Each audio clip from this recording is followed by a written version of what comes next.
It is auspicious to be here with you all today, and I thank the Brown family and our hosts from Yes Every Kid for organizing today's event.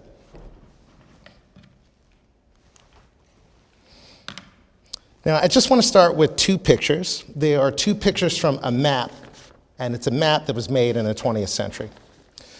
This first picture is called C13. That's the yellow block here. And in the early 20th century, it was described as having an infiltration of foreigners, a residential section of modest character, and most importantly, no Negroes. As a child, I knew it because of 39th Street. That's in the little white block right there. The border between the neighborhood of Hamden and those of Guilford and Roland Park, which abut Johns Hopkins or the green A1. I never knew why it was, but crossing 39th Street was like having a window shade lifted up in a dark room. The houses on one side were what I would call solidly working class, but on the other, a shopping center called the Rotunda stood prominently, surrounded by beautiful houses, shaded by mature trees. Come back, no.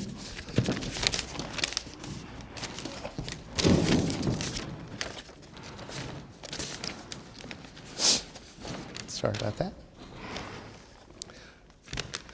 This second slide, this second picture, is called D4. And it comes with, and it also comes with a description. While it notes good transportation and central location as favorable influences, it also describes obsolescence and Negro concentration as detrimental ones.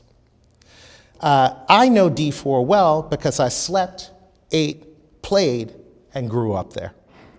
Its real name is Sandtown, Winchester. And sadly, most people know it because many years later, a young man named Freddie Gray died at the hands of law enforcement there, and both the neighborhood and the city burned as a result. D4 and C13, Sandtown, Winchester, Hamden, and Guilford, if you choose their proper names, can all be found on a bigger map, which you see here. It is the redlining map of Baltimore City. D4 and C13 are also places I know well because the first school I went to was in D4. And I passed through C13 on the way to a middle school I was not zoned for. Though I had enrolled there legally with the help of my godmother, who was a teacher in the city schools, it wasn't until later in life that I realized my mother and grandmother had once discussed whose address we would use so I could attend the middle school other than the one my address would have assigned me to. That fateful conversation happened at a kitchen table in the heart of D4 at the corner of Baker and Whittier Streets, and I remember it to this day. That was long before I ever wrote an op-ed or looked at school data or understood school choice or residential assignment, and my family was just living in this neighborhood, trying to figure out how I could get the education that was right for me, just as many others do. And while I didn't know it then, I was learning about these maps, whose history is deeply intertwined with the place we are today, and what they have to do and mean for what they have and do mean for millions of American students trying to get the education that works for them. The debate over educational opportunity in America gives education policymakers a chance to examine one of the most fundamental links, that of housing and schooling, and their respective roles in the delivery of public education. A caveat: it would be a mistake to see such an examination as an attack on neighborhood schooling, just as Brown ultimately was not. It is instead an opportunity to ask why the place where a child lives, and indeed the value of the property and how much tax revenue can be derived from it, are the most important determinants of educational opportunity and not the fit of the school itself. I started with these maps. I'll show you one other one. These are all of the places I went to school in Baltimore, all of those dots. The last pin being so far outside the city, it doesn't even have a color. I started with these maps because school access, zoning, and assignments are linked to the troubling racist origins of America's housing policy, which are rooted in the New Deal era creation of the Homeowners Loan Corporation and the Federal Housing Authority. I believe in America, our principles and ideals, and our ideals. But from a policymaking standpoint, as a country, this was not our finest hour. A key plank of New Deal policy in the post-Depression America was to provide loans to prospective homeowners and thus stoke wealth creation. The Homeowners Loan Corporation examined America's neighborhoods and created a series of now infamous maps, one of which we have reviewed today, that defined where federally backed mortgages would be made available and where they would not. These maps literally color-coded America into 4 categories: best, which is green, still desirable, which is blue, definitely declining, which is yellow, and hazardous. The hazardous zones, denoted by the color red, birthed one of the century's most racially divisive and corrosive economic policies, known as redlining. The policy's effects were most pronounced in 2 ways. First, they built upon a national agenda that segregated public housing and intensified the country's racial divides. Indeed, these policies divided communities, then working class and including new immigrants and African Americans that had been integrated. The result, the country's African Americans in particular found themselves living in the hazardous zones, which were often ringed off by highways, train tracks, and power plants. Second, the FHA, through its widely propagated underwriting manuals, created the conditions by which African Americans living in these zones were systematically denied mortgages to improve their own housing or to move to more desirable zones, and thus to build wealth as their white counterparts were doing through amortized mortgages at favorable interest rates. In his seminal book, The Color of Law, A Forgotten History of How Our Government Segregated America, Richard Rothstein noted an example, how the local Homeowners Loan Corporation appraiser color-coded the middle-class St. Louis suburb of Ladue green because it had, quote, not a single foreigner or Negro. The similarly middle-class suburban Lincoln Terrace was colored red because it had, quote, little or no value today due to the colored element now controlling the district.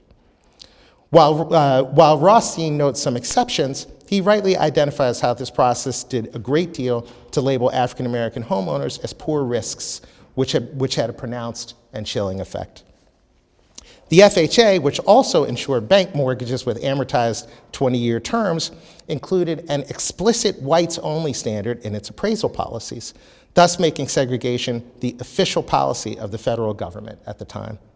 Its 1935 Underwriter's Manual declared, quote, if a neighborhood is to retain stability, it is necessary that properties shall continue to be occupied by the same social and racial classes. A change in social and racial occupancy generally leads to instability and a reduction in values.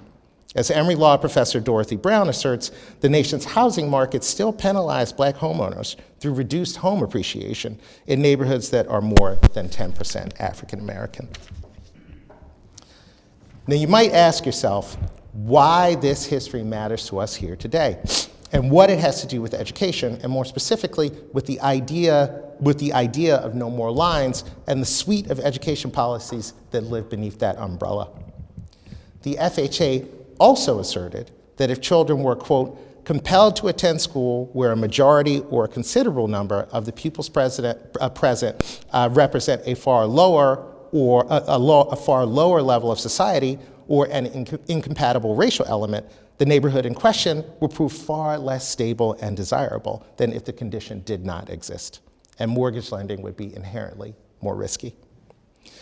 The impacts of these edicts is obvious, and it lives with us today. While America's growing diversity rightly confounds the lexicon we use to define racial isolation in public institutions and in the nation's public schools, there is significant scholarship asserting that America's public schools are more segregated now than they were before Brown, which hurts to offer given our hallowed location. While many states have worked to make school funding fairer, the role of depressed property values in school finance continues to be a factor. Most importantly, though, despite redlining being outlawed, the incentives created by the Underwriter's Manual were powerful enough to remain with us here today, giving us a system that still values address more than aspiration, and it calls itself open to all while policing and arresting students for violating attendance zones that resemble D4 and C13 to this day. We can and must do better. The best way to make public schools open to all and to shed the policy legacy of our worst Depression-era influences is to stop using a child's address to decide where to send them to school. It's the reason we're here today, and I'm delighted to introduce our panelists to share some stories and discuss it all further with you. So to my immediate left is Kelley Williams-Bolar, which, I don't know, she wouldn't want me to say this, but Kelley's a passionate and committed mom from Akron, Ohio, and in many respects, the Rosa Parks of this issue. And to Kelley's left, Jorge Elorza, who's the former mayor of Providence, Rhode Island, a recovering elected official, and currently the CEO of Democrats for Education Reform. So I have some Q&A that I'm gonna do with our panelists, but I encourage you to jump in. So if you have any questions you want, you can ask at any time. Just raise your hand. I'll be happy to call on somebody. One thing I just want to note is that a question is a short sentence that goes up at the end. If you don't feel like you can do that, you can meet the panelists afterwards and get a longer explanation. So, okay, so Kelley, why don't you tell us why you're here? I think that's probably the best way to start it. Okay, first I just want to say, is this on? Is it on? Use mine. Okay, thanks. Just want to say thank you for inviting me. This is amazing to be in this building. My name is Kelley Williams-Bolar, and I'm here because, how long has it been? 12 years, 13 years now that I've been advocating because of my situation with me enrolling my kids in my parents' school district. At that time, I had just gotten a divorce, and my dad and my mother and father, he would always say, just, bring your girls. I have 2 daughters, bring them to Copley. And he kept saying it for a couple of years. And then one year I said, okay, I'm gonna do it. And I had never, done that before, but I work at a district, and most of the kids in my classroom, they don't live in the district. They catch the bus out of district. They would use their grandparents' address. So I really didn't think it was where it was gonna go at all. And so I enrolled my kids in my parents' district. And as time went on, the first year, you want me to go into it? Okay. The first year, they were calling me. They have people that they hire to come randomly to your. And by they, you mean folks at the school district? Yes. Yes. They hire individuals to come to your home to. They're liaisons for the district, and they'll come to your homes and they'll just see, they'll call you and say, hey, if you're there right now, if I come by, would you be there? Would your children be there? Sometimes they just randomly would knock on the door and they want to look in your room. They want to look, see how many toothbrushes you have, and they want to see if the room coordinates with the age of the child. And it was just a lot the first year. And it seemed like it got kind of quiet, not knowing that they had decided to hire an investigator. And that was the second year. The second year they hired an investigator, 14 days. In court, I believe he said it was 14 days that they followed me around to see if I lived in the district. Now, mind you, my kids were not, they were quiet little girls. They weren't kids that brought a lot of attention to themselves. So it wasn't like, these kids are really, giving us issues here. No, they were they behaved properly. They were not straight A students, no, but they still were average students. And that second year, they wrote me a letter saying, we have clear and convincing evidence that you don't live in this district. And we had got this thing called the grandparent power of attorney, which they did take. But I guess it was, a little too late, that they didn't want it by that point. the judge, in June of that second year, the judge sent me a letter, and she just said, you know what, they're fighting that. Just remove them, because in our town, you get the grandparent power of attorney at the juvenile detention center. That's where you can get it, at the juvie court. So I removed them. I listened, and I removed them when she said remove them. A year goes by, 18 months go by, actually, that's in all. Right before the holidays hit, I received an indictment, and it came in the mail, and it was a postcard. And I didn't know how that worked. I didn't know you get a postcard in the mail if you get indicted. I never, seen that on CSI or any movies or anything. So I was like, this is how they do it. So, I called my dad. I'm like, Dad, what is this? I got an Ohio versus Kelley Williams-Bolar. What is this? And he was like, just come over, And I went over to his house. And mind you, we both lived off of the main street of Copley. And so even though he lived in a suburban area, I lived in the inner city in Akron, but we still lived off of the same main road, 3 miles apart, 3 or 4 miles apart, if that. And so I go over, we're sitting there, his mail comes, same scenario. He gets an indictment too. So now we're like, well, I'm like, what is it? Because what is it? My dad's older than me, he should know more. He was like, we're gonna find out. That's all he could say is we're gonna find out. So we go to court, and it was Copley, Fairlawn City Schools, and they were proceeding an indictment of, it was 3. It was like grand theft, tampering with documents, and another, I can't remember right off the top of my head, another felony, which would have damaged us forever. And so, because in the state of Ohio, you can't just get rid of 3 felonies. It just doesn't happen.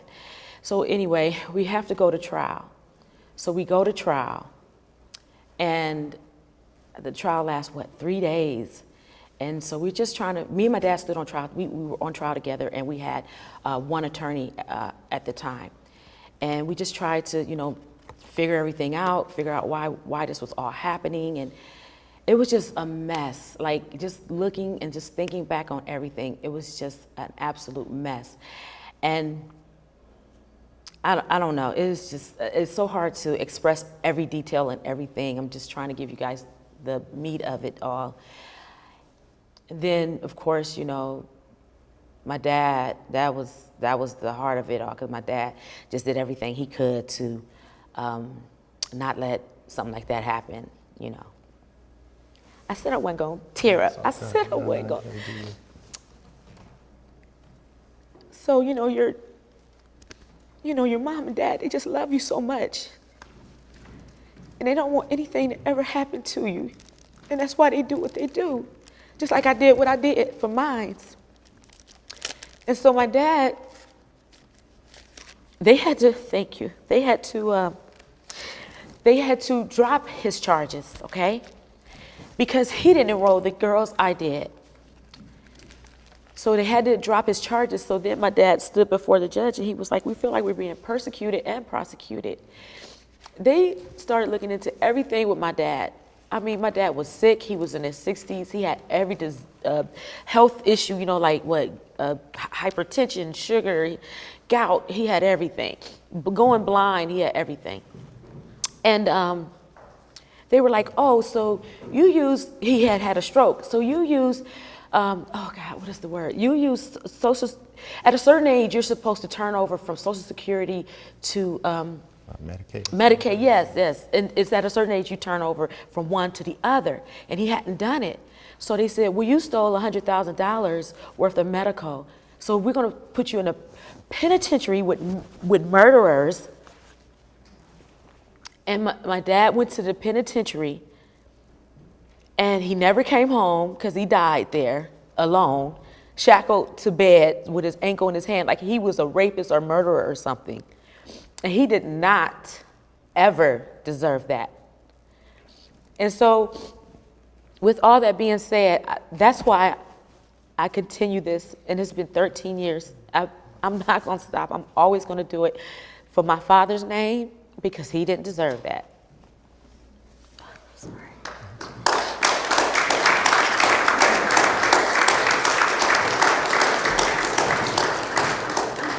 And just one thing to add, if there can be anything positive about this, you were pardoned by the governor of Ohio. John Kasich. John Kasich. Yes, and that was the beauty. That was I was so happy to know that as soon as he got word of it, his wife was watching the news, and she said she told him, she said, no, something's going on in Akron that doesn't sit well with her, and so she told him, and he got right on it immediately, and he reduced all of my felonies down to. He was going to take everything away, but he reduced them all down to misdemeanors because, of course, you're going to get people who wanted to challenge it and say, well, we can't have people district jumping or going into our districts or, with our kids. And so he said, well, I'll just reduce hers down to a misdemeanor. So he did, yes, John Kasich came to my rescue, absolutely. Thank you, Kelley. Jorge, so most mayors don't control the education apparatus. You wanted to do it, as I seem to recall. Can you talk a little bit about what it's like to have that role, challenges, opportunities, and how sort of school zoning figured all into what your big vision was? Yeah, sure. So good morning, everybody, and thank you for having us here in this convening, but in this place in particular. Before I get into any policy discussion, Derrell, if it's okay with you, I'd love to, I can't help but feel moved by the moment of the place that we're in and feel the weight of history in this space. So I'd love to just share some personal thoughts and build off of what Kelley just shared. I want to just thank you, Kelley, for sharing your story. I think that we're all incredibly sorry that you had to experience what you did. But just as sorry as we are, we're also thankful that you've taken that incredibly difficult and harrowing experience and you've committed your life to making sure no other person, no other mom, no other family has to experience that. And so thank you for your leadership and your courage. Thank you. So, coming to the session, I think back to a moment almost exactly 20 years ago. I had just graduated from law school, and I had joined an organization called the Thurgood Marshall Law Society. It was a group of attorneys of color in Rhode Island. And the organization had committed to celebrating the 50th anniversary of Brown versus Board of Education. It was 2004. And as part of that, we partnered with several schools throughout the state. And I was asked to visit one school in particular. It was called Perry Middle School in Providence, Rhode Island. Now, this was a big moment for me because Brown versus Board of Education, it's probably the biggest, most important case that you cover in law school. You're so excited about it. But then speaking at the school made it real. We were there to celebrate 50 years of progress and how lives in our community in that school building had been changed for the better because of this important case. And so that's my mind frame, that's my state of mind going into the building as I prepared my remarks. And I'll tell you, what I saw inside of that building literally horrified me. So we were there celebrating the end of racial segregation. We had an entire school full in that auditorium. So I want to say maybe 300, 400, 500 kids. And as I looked out into the audience, I'll tell you that there were maybe no more than a dozen or so faces in that crowd that weren't black and brown kids. And so there we were celebrating 50 years of ending racial segregation. And if you're looking out into the crowd, you had to ask yourself, did we actually end it? And it wasn't just that. What I experienced and what I saw, it was just a very difficult environment. I mean, middle schoolers are just, that's a challenging age to begin with. But, we saw, I saw teachers literally turning red and yelling at their kids at the top of their lungs. I saw, lack of order, lack of control, lack of respect in the building. And this is with every adult in that auditorium, every teacher and administrator doing what they could. And it just gets you thinking, what must everyday life in this school look like from the perspective of a child? It certainly couldn't be positive. So I walked out of that session and I literally cried. I cried because, remember, the expectations that I came into the room with were so radically different from my experience on my way out.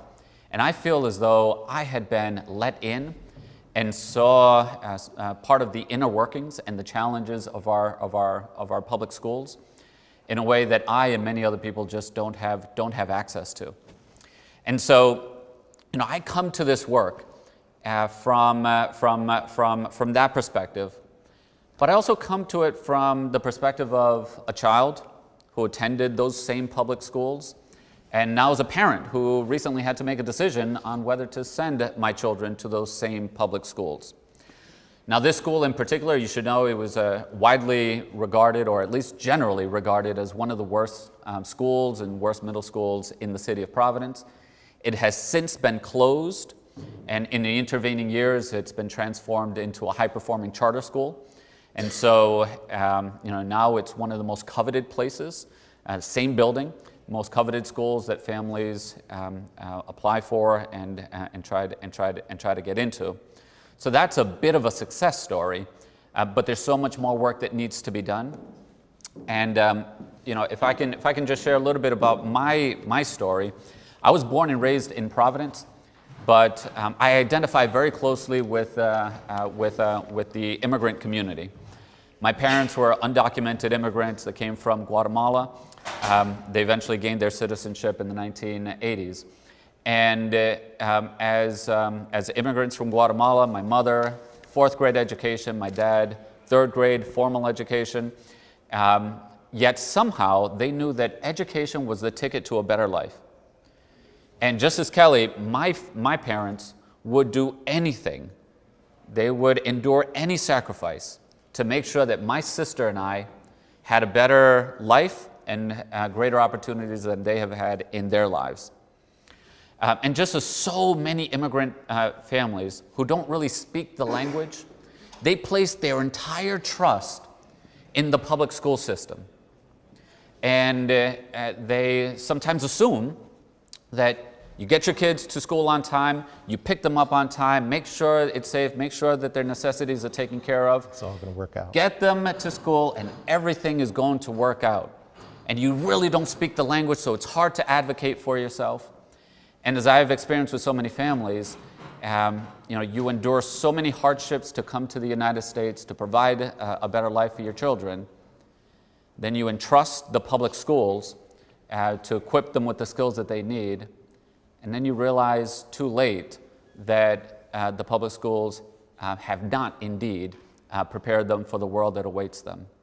And so I put myself in the shoes of so many of those parents, and the level of deep disappointment, almost feeling as though you have failed your children.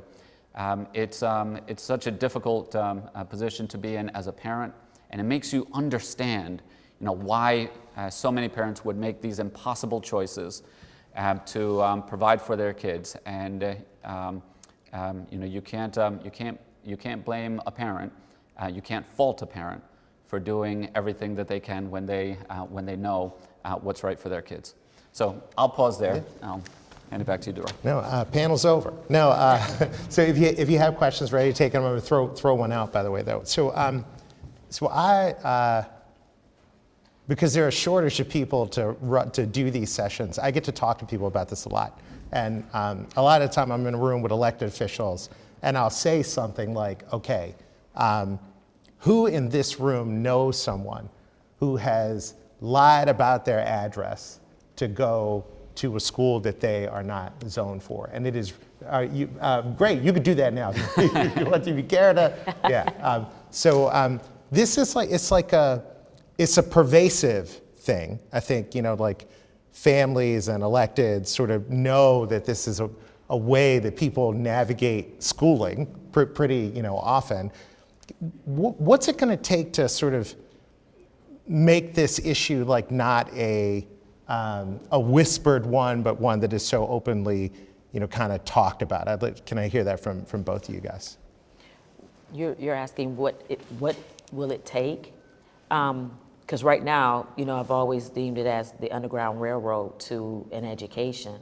So I think where we're at right now, what we're doing now is oh gosh, you know how you get ready to say something, then it just leaves. It happens to me all the time. It was gonna be genius too,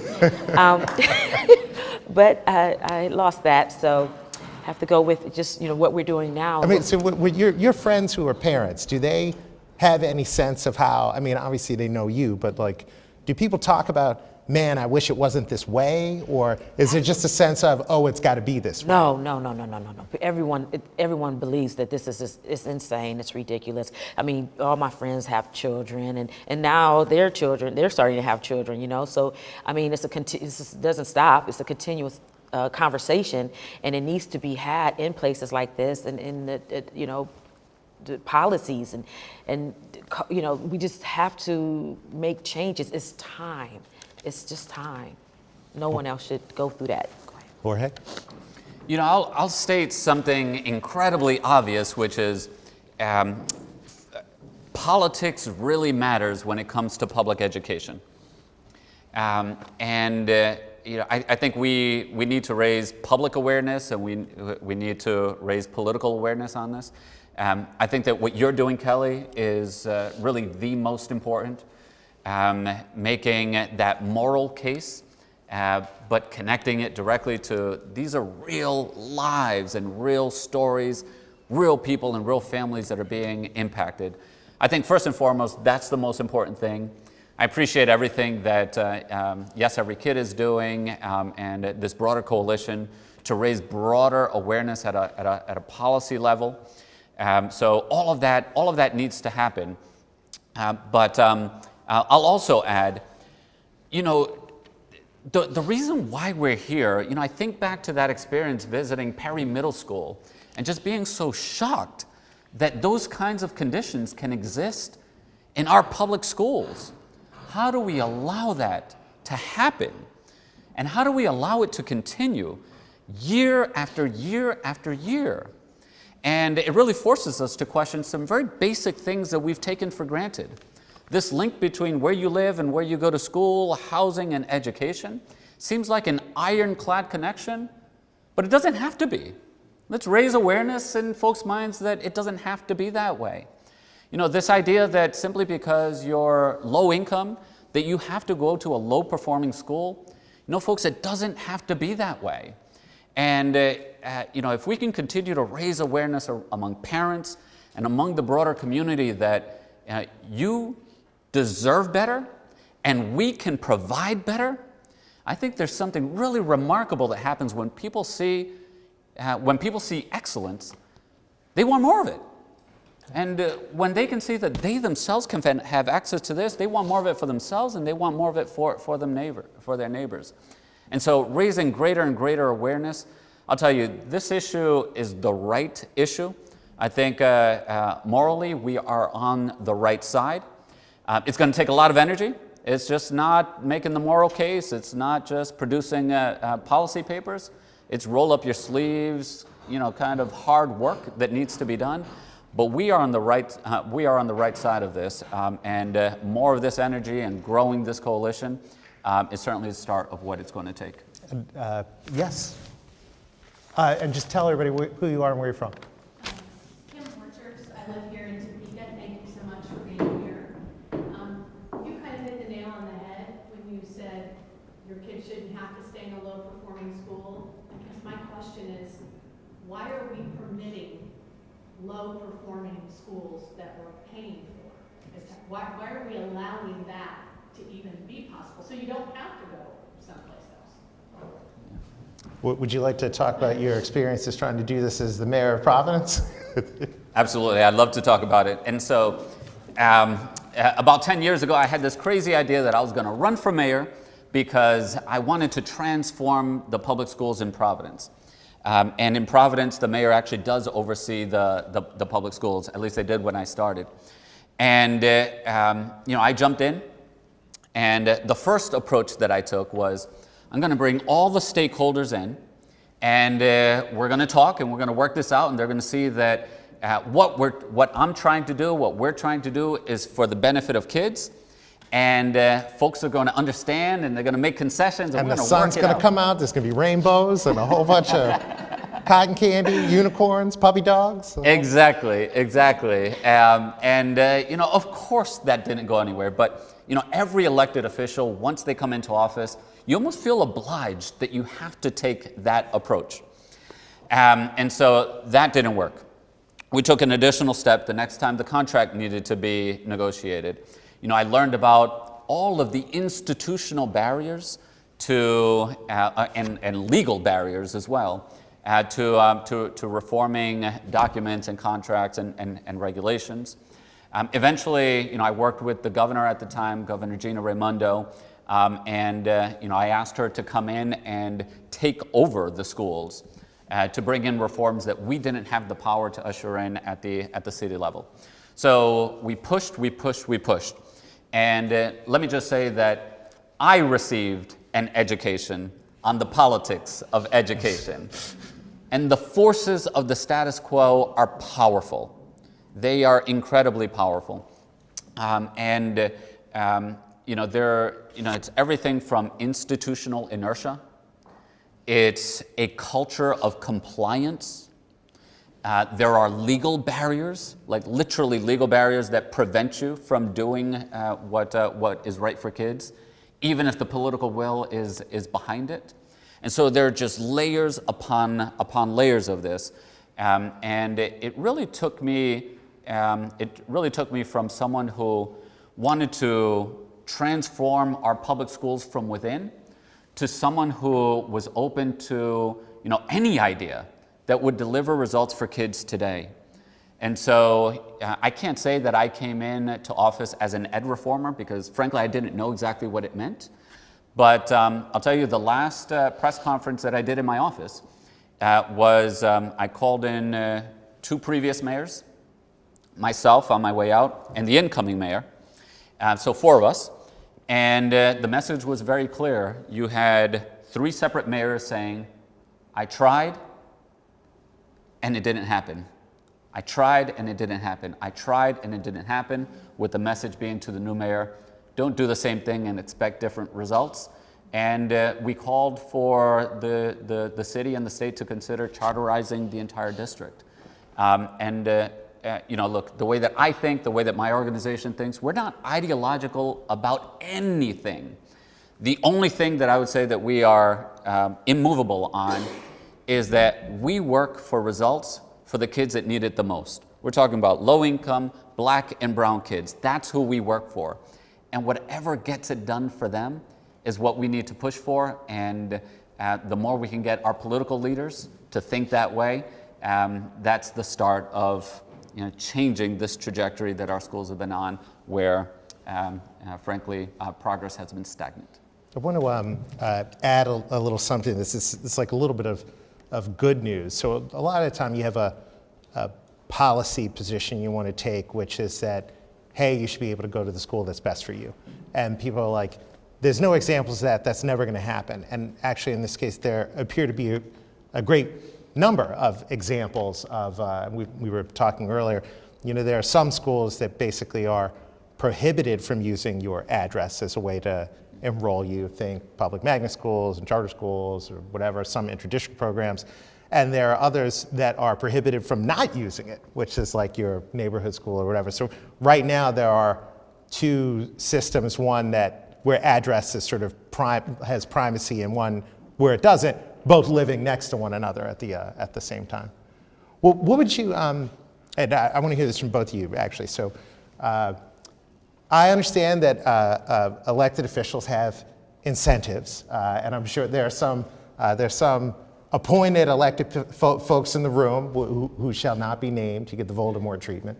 And you don't want to be above the fold on a difficult issue. It's very, like I understand it's hard to stick your head up. What would you say to them about, this idea, public sentiment, the risk that they may or may not perceive inherent in, deleveraging address from a kid's aspirations? Kelly, you want to go first? Or?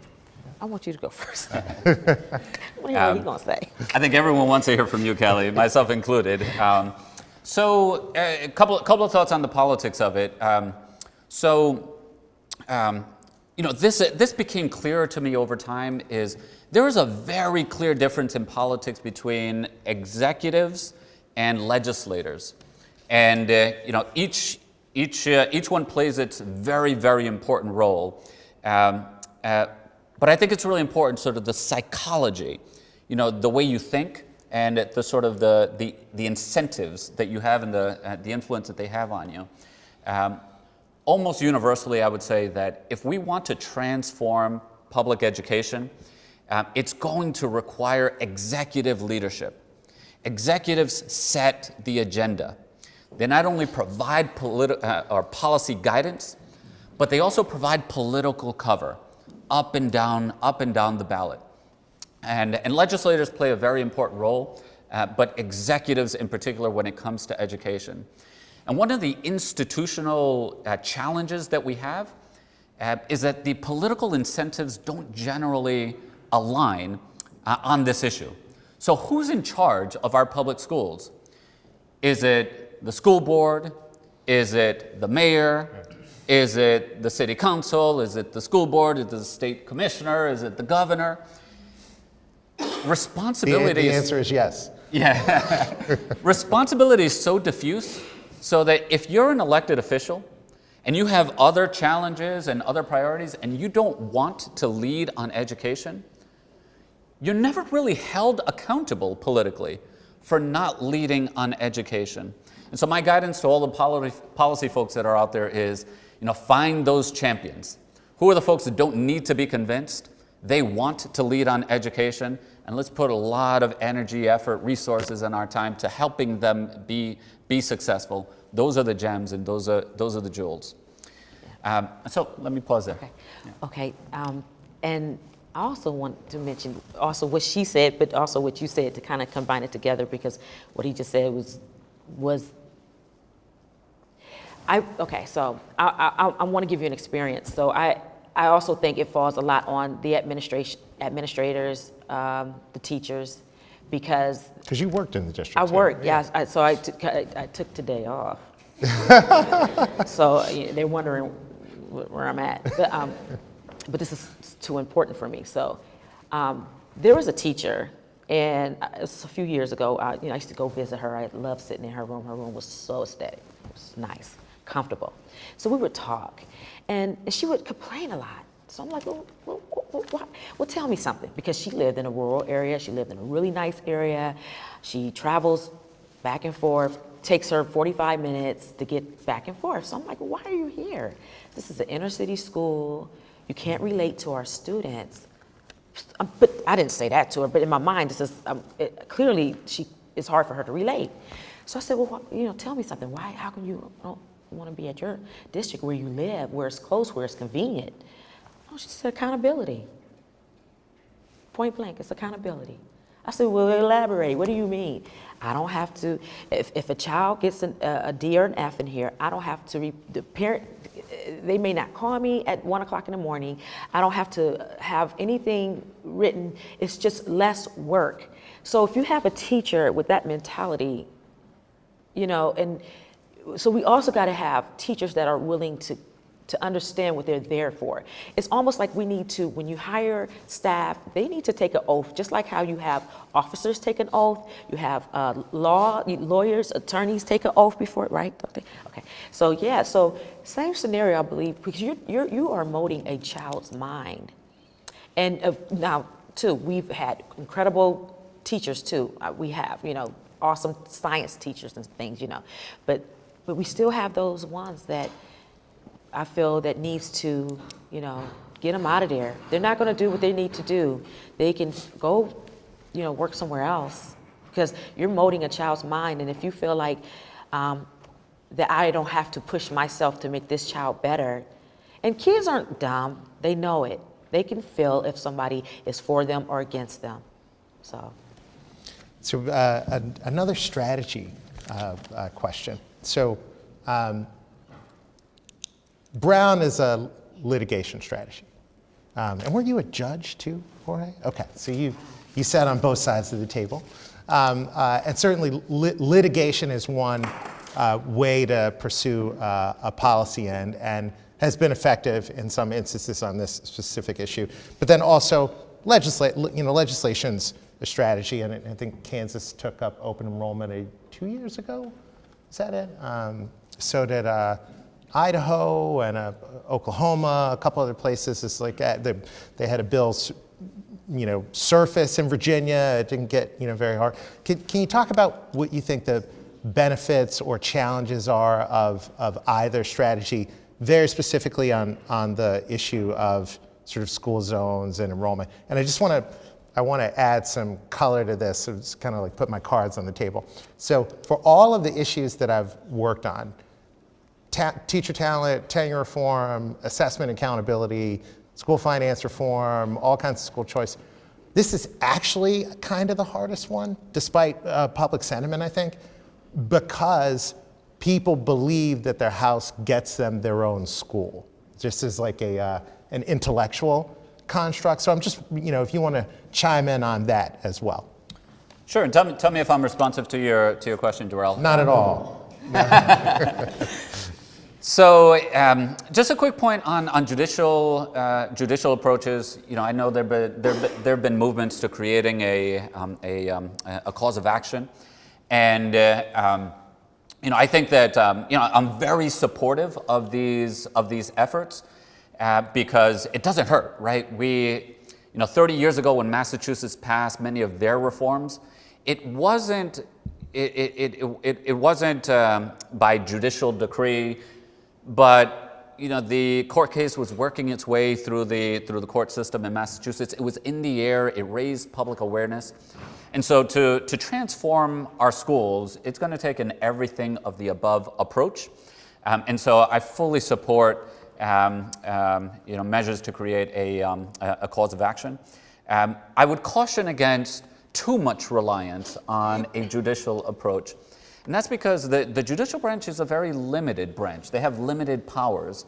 And just generally, it's very difficult for the judicial branch to make the other branches of government affirmatively do something that they don't want to do. We've seen this a great deal in the housing context. The Mount Laurel case in New Jersey, classic example. They just say no. And it's sort of this constitutional crisis and like who has authority, but that gets mired, and if there isn't the political support for it, there are ways to prevent it. And so yes, unjudicial, but let's not put all our eggs in that basket. And Derrell, you also asked about, I think you said that the issue of open borders is the most challenging one. I haven't been involved in this work long enough to be able to say. But the reason why I like this issue so much is because there's such a strong, persuasive argument that can be made that appeals to every side of the political spectrum. It's unique among issues at the moment in that way. Yeah. Absolutely. When I think about the enduring legacy of redlining, and how we trap families in through school boundaries that are coterminous with redlining districts. We're talking to left of center audiences. I could see how this just has intuitive appeal, right? We can speak with democratic language, democratic values, and feel the same sense of outrage that things aren't different.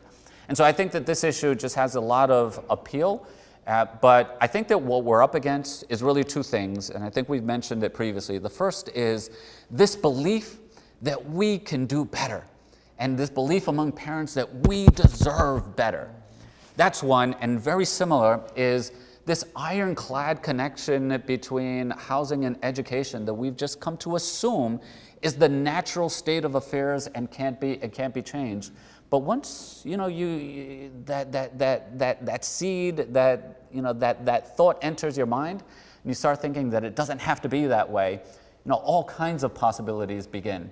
So I think those are two things that really matter. Mm-hmm. So, and if there, yes, right here. Michael Austin, Americans for Prosperity. So you mentioned the open enrollment here in Kansas that passed 2 years ago. It was on pretty partisan lines, even though our governor signed it. It was joined with a budget bill. My question is, from your own experiences, why does it seem like outside of this building where we have broad coalition, it seems a relatively partisan issue still in a good bits of the country? I'm glad that you're here for Democrats for school choice, but I still get that sense every time I leave this building.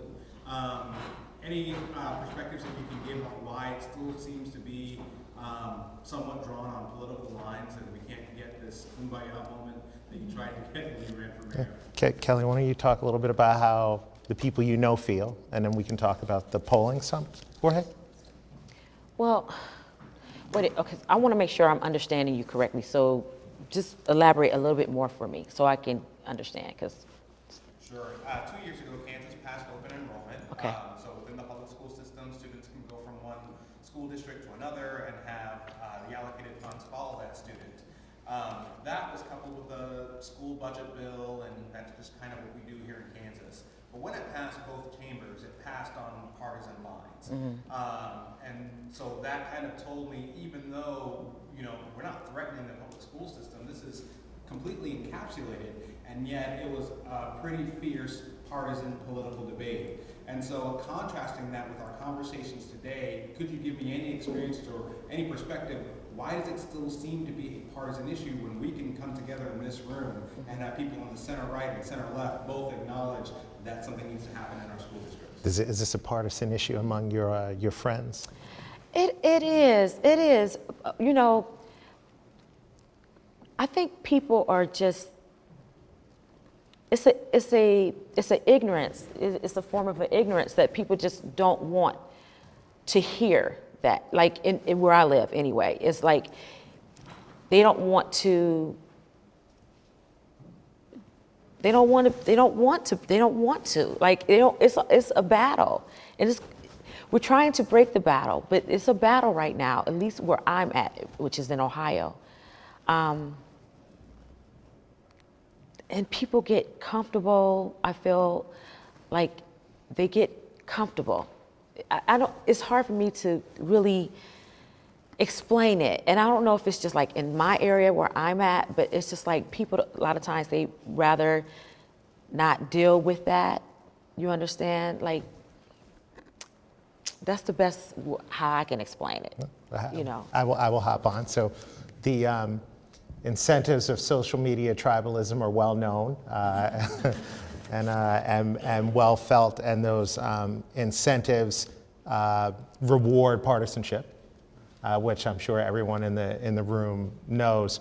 I would just say that on this specific issue, all the polling that we see is that regular Americans who aren't fighting and dying over the intellectual edges are pretty on board with it. And that the incentives for regular people are different than those of elected officials and, the various cable news stations that they present themselves on. And so one of the things that we have been working really hard to talk to executives, people in leadership, whatever, about is that normally someone asks you to take a risk on a policy that seems like a really good idea before the constituency has presented itself. And in this instance, it seems to have pretty much presented itself already. And the behavior of this constituency, I always tell people there's, open enrollment's obviously a flavor of school choice, but there's really like 4 ways, people do school choice. You're lucky, you're rich, you're connected or you lie. And that this like lives out in the open, is well known and well accepted, and that people don't like those incentives. So I think for once we could go in and say, hey, it's all lined up, just do it, which is very different than what we would normally going in and saying, hey, we need you to take a big risk, but trust me, when it gets done, it's going to be okay. So. See, and I'm glad you said that. Okay, because sure. see, what he asked and what you stated was perfect, and it's like it goes over my head because I am not a person that is in details of that. Like I tell my story. I'm a person that happened to, something happened to traumatic in regards to education, right? So I get people like him that can answer that, I'm just like, I'm a liaison for Available to All. So, like when we're in rooms like this, Tim DeRoche can talk about it and he can elaborate on it, where I'm just like, so. Yes. Ask a follow-up to that. So I work at Avella, and we work with districts and states to sort of promote school choice and want to be like a marketplace for families applying to education. A lot of our clients are more on the liberal side. We work with a lot of progressive communities that offer school choice and have actually eliminated neighborhood zones and boundaries in San Francisco, Denver, DC, Newark. Yeah. To a large degree.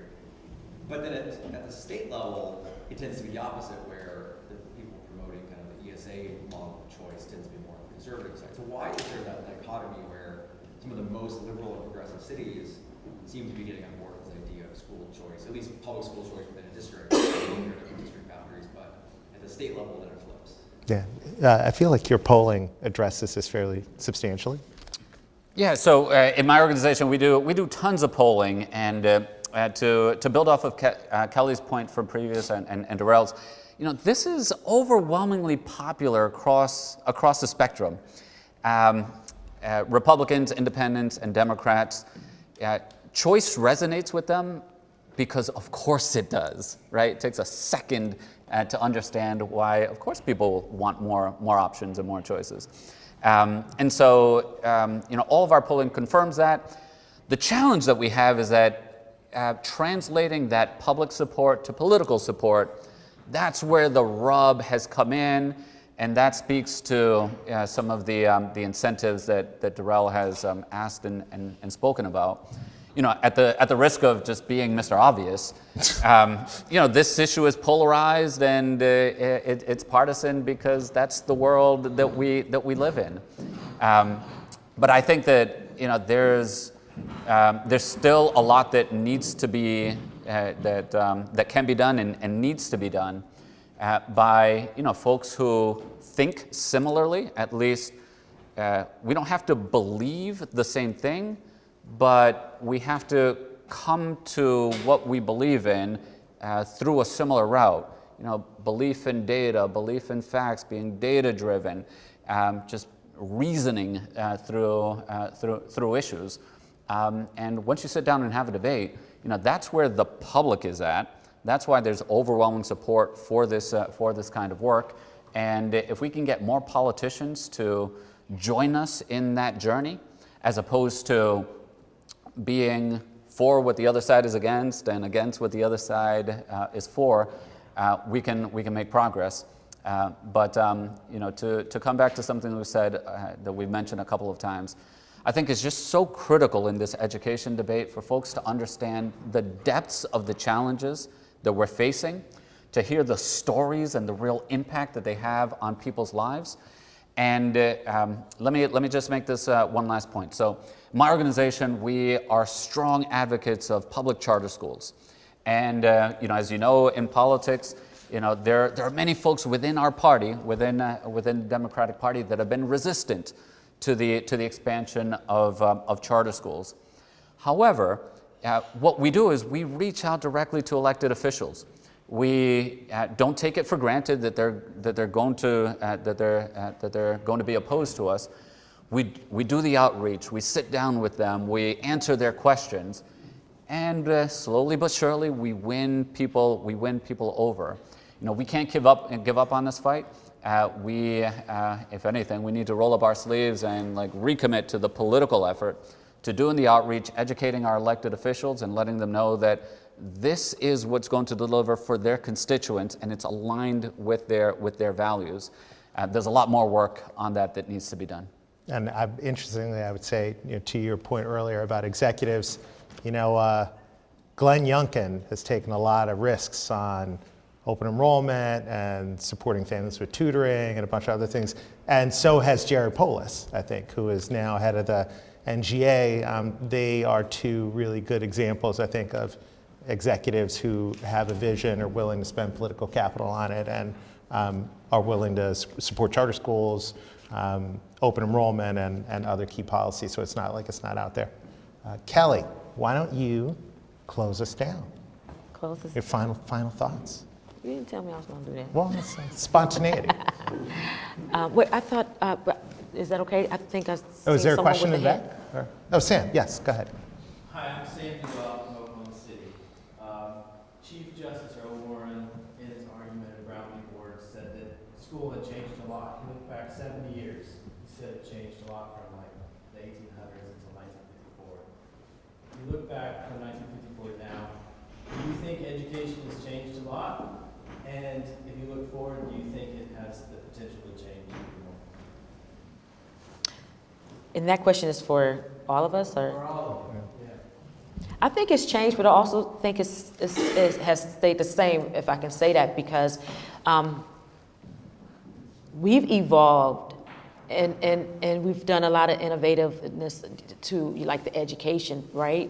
But it's still a lot of things that needs to be looked at. It's still a lot of things that need to change.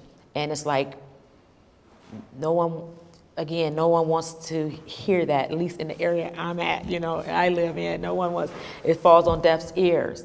So that's why we're here, but yeah. Go ahead. Jorge? Yeah, Kelley, you mentioned the word evolve, and we believe that there's a design problem here, at a systems level. If you're going to create a system that's designed to evolve, to continually produce better results, you need three elements. You need innovation, so you can figure out what works. You need accountability, so you're only investing in what works. And you need choice, so that families can decide for themselves what works. And when you look at public education throughout the country, there is not nearly as much innovation as there should be, and where there is, it doesn't replicate and scale fast enough. I think we can all clearly say there is virtually no accountability for performance, and there's also very little choice. And so at a design level, we need more innovation, we need more accountability, and we need more choice. And I'm so glad you asked that, because I'm just thinking, I'm sitting here and thinking, in the building that I work at right now, we have a class for young, anyone, but majority is girls, to get their nursing, but it's STNA. Well, you can get that, you don't even have to have a GED to get an STNA, but literally right down the street at a suburban school, the girls come out with their LPN. So that tells you right there, there's issues that still needs to be, dealt with, because why is it that our girls are learning how to get their STNA, which you don't need even a GED to receive, and when I challenged someone about it, I didn't challenge her, I just asked. I said, why, how come, I didn't challenge. I was just like, why down the street at this, suburban school, they get to come out with their LPN? And she's like, I don't know, because they don't, again, a lot of teachers don't care. They just there for their check. Yeah. I would just say that I think if you care about this issue and every American child having the chance to reach their full potential and become the best version of themselves, no amount of change ever feels like enough. But I have a talk that I give. It's a funny talk, and it talks about, I think it's funny. And it's about what Napster, for all the old heads here, did to the record store. And I always say that Napster changed the who, the what, the where, the when, and the how much of music in pretty profound ways that could never be put back in the bottle. And for all of its ill, one of the good things of COVID has been that it changed the where, the what, the when, and the how much of education in ways that I think are revolutionary and are also difficult to put back in the bottom. So, okay. Let's give a round of applause for our...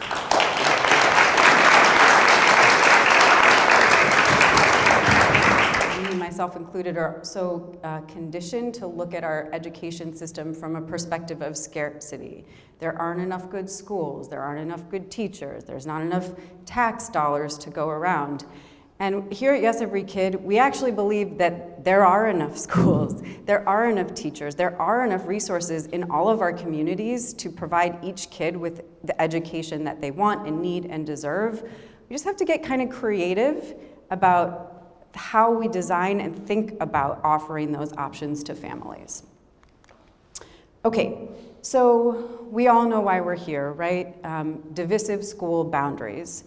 And this picture here is a parent and her daughter on the steps of the US Supreme Court, right near where I live in DC, on the day that the Brown versus Board opinion was released by the Supreme Court. From the perspective of empowering families,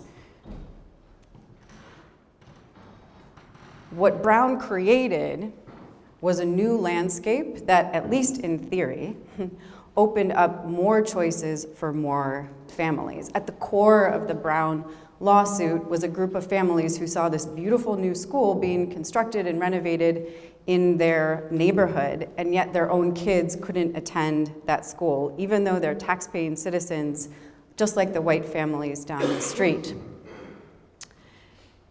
And we also all know that post-Brown, these divisive school boundaries that constrain parental choices still exist in all of our neighborhoods. Exist in my neighborhood in DC, exists here in Kansas, exists in New Jersey, where there are 600 school districts, and Derrell lives. We all know the schools that are impossible to get into, even though they're public schools.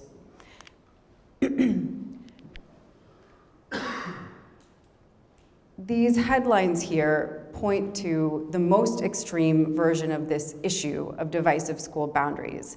The most extreme version that Kelley shared with us this morning through her own story, which is that many school districts now, instead of investing their resources in providing more and better options for families, in being responsive to parental choice, are actually investigating families and even prosecuting families who they think, quote unquote, don't belong in their school districts just because they might not physically live permanently at an address where their kids are zoned to go to that school. I will point out that there is a disproportionate prosecution and investigation of families of color, of families who have students with special needs, of families who are experiencing homelessness. So this is the most extreme way that these divisive school boundaries are affecting families today. So I think we're all familiar enough with the problem now after these couple of hours that we've spent together.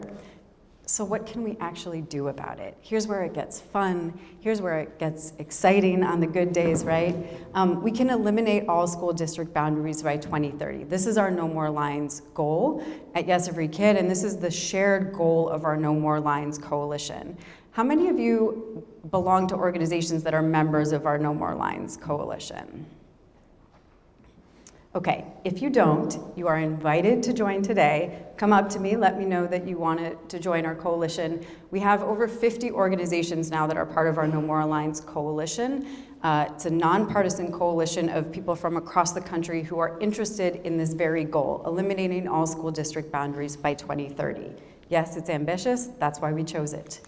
Our three policies to get there are prohibiting address discrimination, making sure that schools and states and districts cannot discriminate against students based on where they live, decriminalizing parental address sharing, so making sure that parents are never prosecuted for simply sending their kids to attend a public school. There are 14 states now that actually have a criminal law making it either a felony or a misdemeanor for parents to provide the wrong address in registering their kids for school.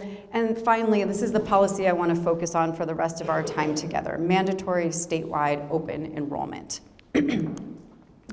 So what is open enrollment? This is not a trick question. This is a real question. I'm going to give you 2 minutes, and I'll invite you to turn to either one or two people next to you. And I'd love you to kind of talk with each other and share and converse and come up with what you think open enrollment is. Put differently, if someone came up to you and they said, hey, where were you yesterday? And you said, oh, I was at this really cool symposium. We're talking about open enrollment. And they're like, oh, what's open enrollment? What would you say? So I'm going to look at my timer. We'll come back together in 2 minutes, and then I'll ask some folks to share. Very quick definition, but open enrollment enables public schools to accept all kids regardless of their address. Open enrollment enables public schools to accept all kids regardless of their address. Anyone else want to share theirs? You have something different? Craig. It doesn't take the boundaries out, it just softens them. So you have access to a school if there's space, but your address is still sort of your right of first refusal to that school. Okay, so Craig is adding in that instead of removing the boundaries, it kind of, open enrollment can soften the boundaries, right? So there can be a preference for kids who live close to a school, but also the boundaries are softened so other kids can sometimes come in. Let's look at did I see another hand back there? Yeah. I'm David Hicks with the Kansas Policy Institute, and we are supporters of open enrollment and school choice in Kansas. What we have now is limited open enrollment in the state because we have a governor who has vetoed every school choice bill that's put on our desk for the last 6 years. So we have limited open enrollment based on the capacities of the receiving school. And we have a real dichotomy in the state of Kansas. We have small districts out in the west part of the state that want kids to come to their school, and it's kind of come one, come all. We have other districts in the well-to-do areas of the state in Johnson County that put up artificial barriers to kids who want to come into their schools. So they'll have 4,000 kids in their school district, but they can't find enough space for 100 kids from some other poor school district to go into their district. So that's the scam that's being run right now. And until we change the governor, that'll never change. But that's the place we're in Kansas so far.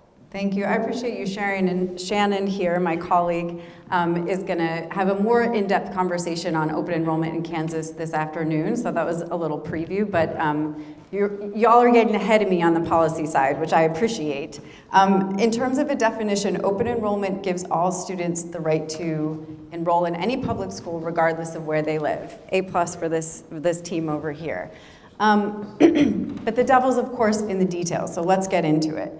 A little bit of history. In 1988, Arizona created the country's first enrollment program. Shout out Arizona. Over 100,000 students use open enrollment in Arizona each year to enroll in a public school that they're not zoned to attend. We often think of Arizona as a model, although it's not perfect in terms of open enrollment. And throughout the 90s, more and more states started to create their own open enrollment policies. Now, as you all have been hinting at, the devil is in the details when it comes to open enrollment.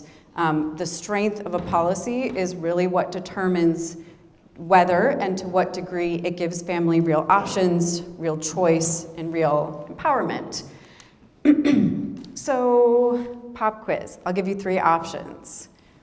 Pay attention so you know what the choices are. How many states have open enrollment policies? So there's 3 choices. It's going to be 20 to 30, 30 to 40, or 40 to 50. I'll ask you to raise your hand. So how many people think 20 to 30 states have open enrollment? Don't be shy. How many people think 30 to 40 states have open enrollment? Okay, 40 to 50. 43 states have open enrollment. Surprised? Yes. Who said yes? I thought it was going to be like 3. Yeah, I thought it was a setup. Oh, you thought it was a setup? Tell me why. I didn't expect that many. Oh, right. That's right. What did you say? Some sort is the key language there. That's right. Some sort is the key. So how many states have mandatory open enrollment policies? What is mandatory open enrollment? Receiving district must receive the student. That's right. The receiving district, thank you, has to accept that student, and also all districts have to participate. So this is key. In a lot of these 43 states, they say, like, if a district wants to accept other students, and truthfully, districts have a lot of work to do. They don't want to accept other students necessarily. Yeah. What are the 7? So you're going to guess 7? No, I want to know what the 7 are that don't have. Sorry? Like 43. Oh, I have a map made just for you coming up next. So how many states have mandatory open enrollment policies? How many states require every single district and every single school to participate in open enrollment? I'll give you 3 options. Let's say 10 to 20, 20 to 30, or 30 to 40. So how many people think it's 10 to 20? Y'all are catching on. How many people think it's 20 to 30? And 30 to 40. 16 states have mandatory open enrollment. So this is our map for our gentleman in the back. This map shows the strength of open enrollment policies across the country. Shout out to our friends at Reason Foundation who help with a lot of this data. The darker the state is here, the stronger the policy. I'll give you a minute to take a look at. This is also on Reason's, a similar map is on Reason's website if you want to look at that. A couple of things to highlight. Idaho, as Derrell mentioned, and West Virginia have newer open enrollment policies, which we can talk about. Florida and Arizona have 2 of the strongest policies in the country with room for improvement. And for you data nerds, here are the states with some of the strongest open enrollment policies. So Ned, you're right, Colorado is a leader in some ways with almost 200,000 students participating in open enrollment, and almost 25% of the kids in public schools enrolled in a school other than the school they're assigned to. Any surprises here? Yeah. Where there is open enrollment, how little it's used. Can you say more about that? Well, I don't know a lot about the demographics of the state. When you look at Wisconsin, well, every state has a lot of rural area. And so are those percentages really representative of the rural area, or I think the demographics of the state play into it, and where is it happening more? Is it happening in the cities? And that's where I think there's more opportunity for it to happen because there's more schools. Yeah, so what Carrie's sharing, thank you, is some surprise at how few students are using open enrollment. It's interesting because to me these numbers seem enormous, especially compared with other kinds of school choice. But I think a lot of times parents don't know that open enrollment is an option to them. So I think like in a state like Kansas, for example, with a newer program, part of the work is getting the message out to parents that it's available to them.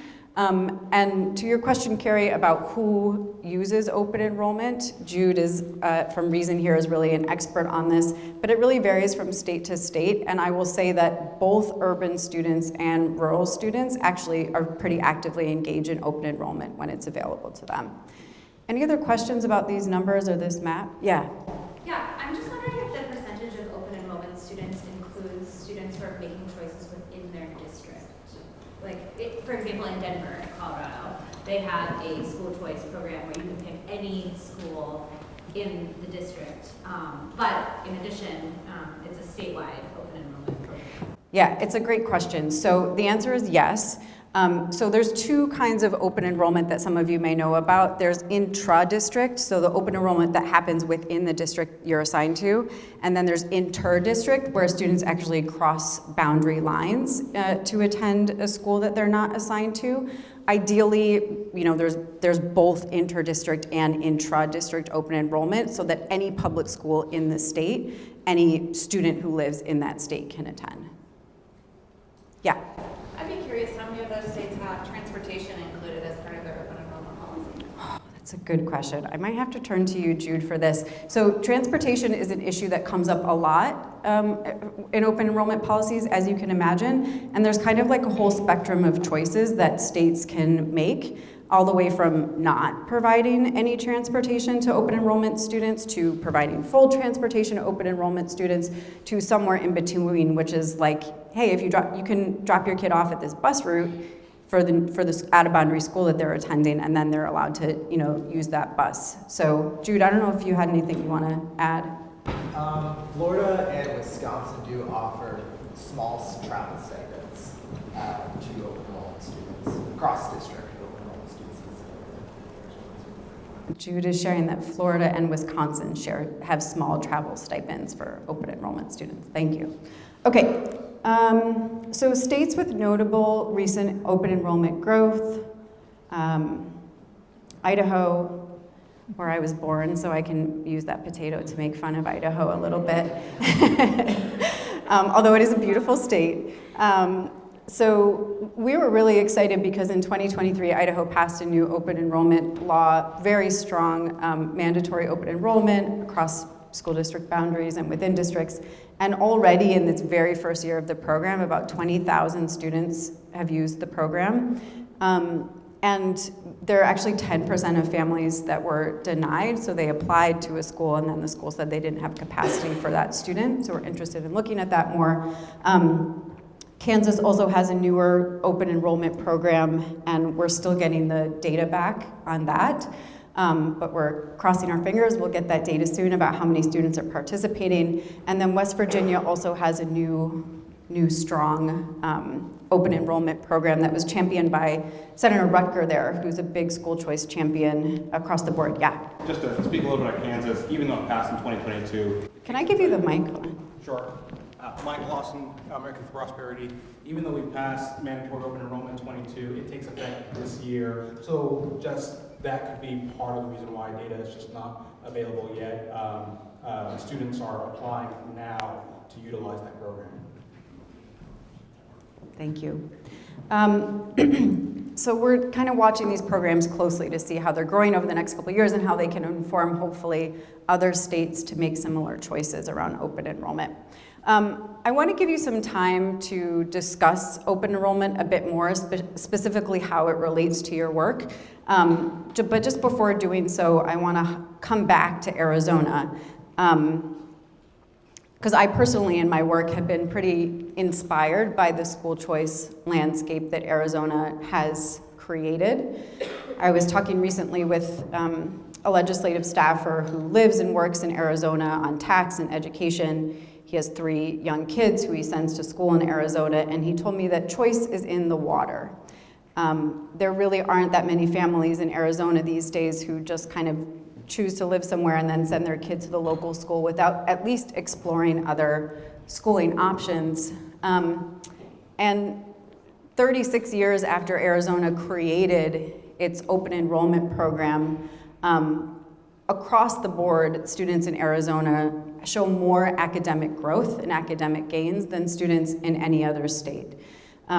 If you look at this chart here, one axis shows learning for students who receive free or reduced lunch, lower income students, and the other axis shows learning for students who don't receive free or reduced lunch. And you'll see Arizona is in the top right-hand corner, the real outlier there in terms of student learning growth for both low income and higher income students. And I would be foolish to stand here and tell you that that's just because of open enrollment, right? Like you create open enrollment and then 36 years later you have the highest learning growth of any state in the country.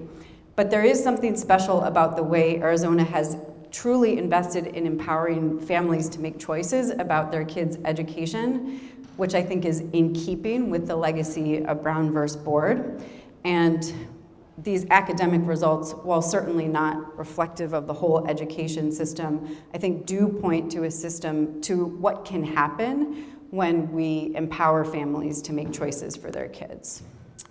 With that, I'm going to give 5 minutes for you to get back into your little groups and discuss these 2 questions, and then we'll come back together and discuss as a group. So the first is, what open enrollment changes would you like to see in the states you live or work in? So if you had your little policy wand, like what would you actually want to see happen? And how might you or another person advocate for these changes? So if you're going to leave here and make a plan for what concretely to do next, what might you do? So I'll start my timer again for 5 minutes. I'll walk around if you have any questions, and then we'll come back together. So my colleague Matt has a hot mic. I'd love to hear from like 3 or 4 people. No right or wrong answers, but truly curious, like, what do you talk about? What do you want to do? What do you hope happens next where you live or work? Feel free to raise your hands or stand up.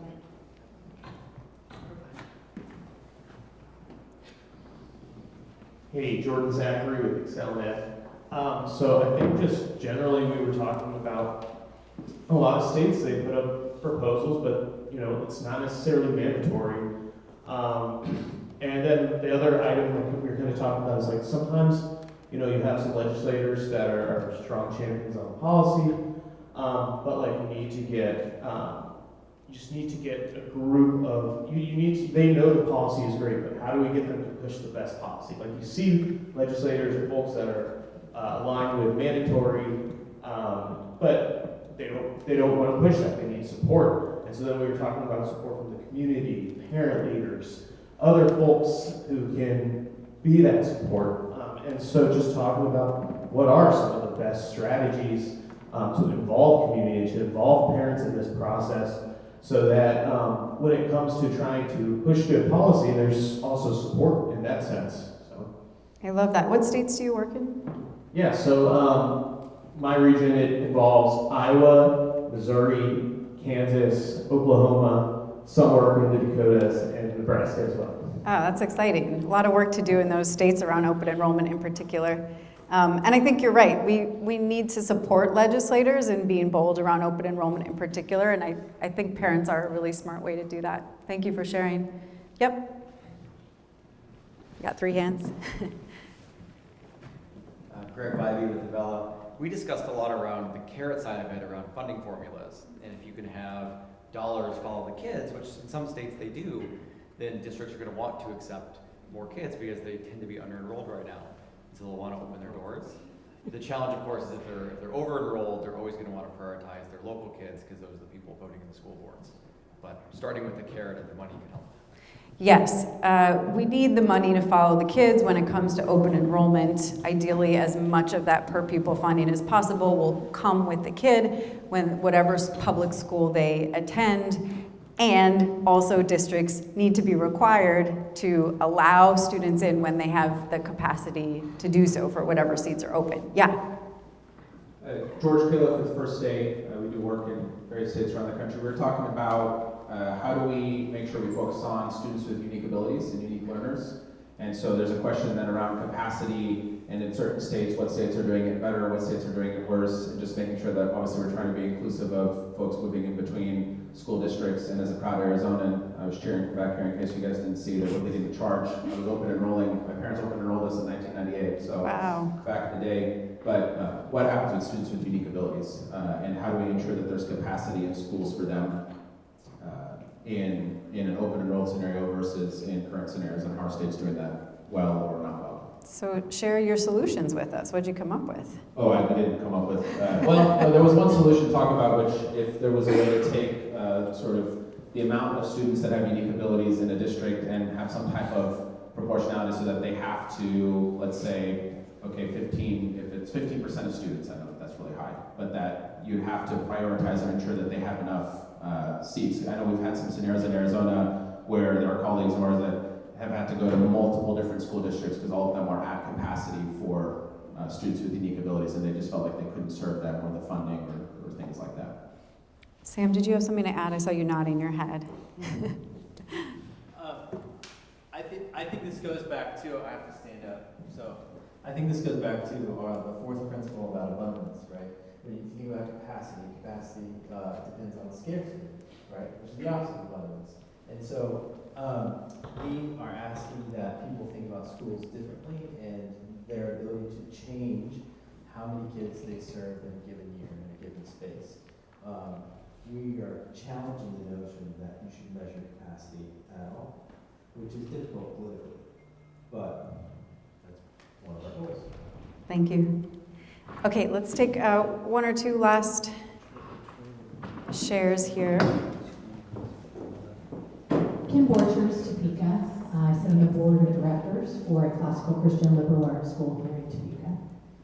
I think what I would love to see in Kansas is money follow the child and it extend to private schools. We have children, we're in the inner city.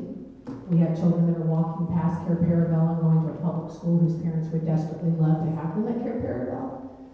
Because when we talk about education evolving, it has evolved.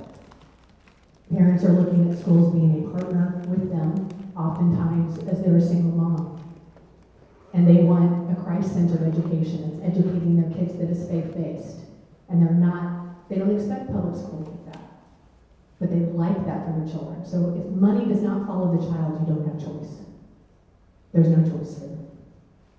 So that's what I'm an advocate for, and that's why I'm here. Yeah, we agree. Thank you. Yeah, last comment.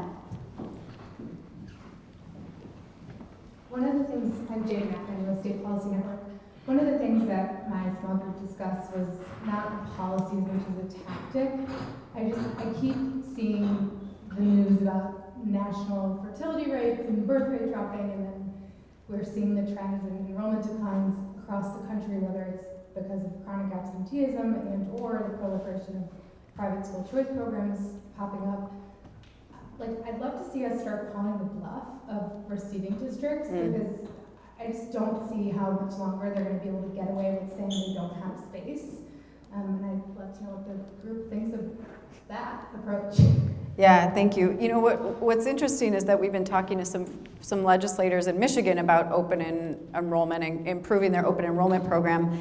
And one thing that they're excited about, both Democrats and Republicans, is the possibility that when open enrollment is extended to all students in Michigan, that more families will move to different neighborhoods, and there won't be these ideas that, like, well, you have to live in only these 3 neighborhoods in this area, otherwise your kids can't go to a good school.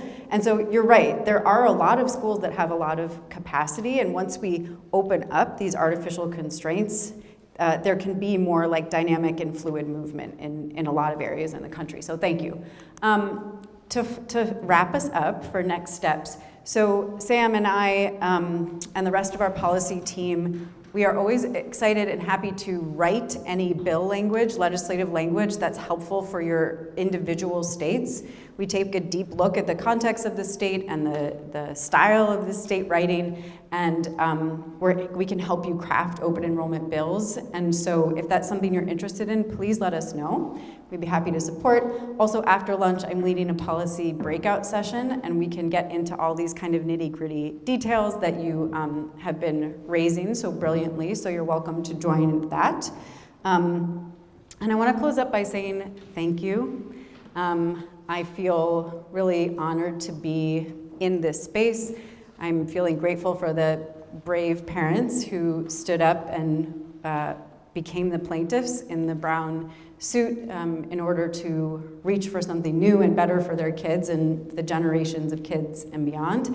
I'm grateful to my YES team for making this happen, and I'm grateful to each of you because your inboxes are full, your calendars are full, and you actually made the time to sit here and think deeply about these policies and think about how we can be creative on behalf of kids and families. That's it. Thank you so much.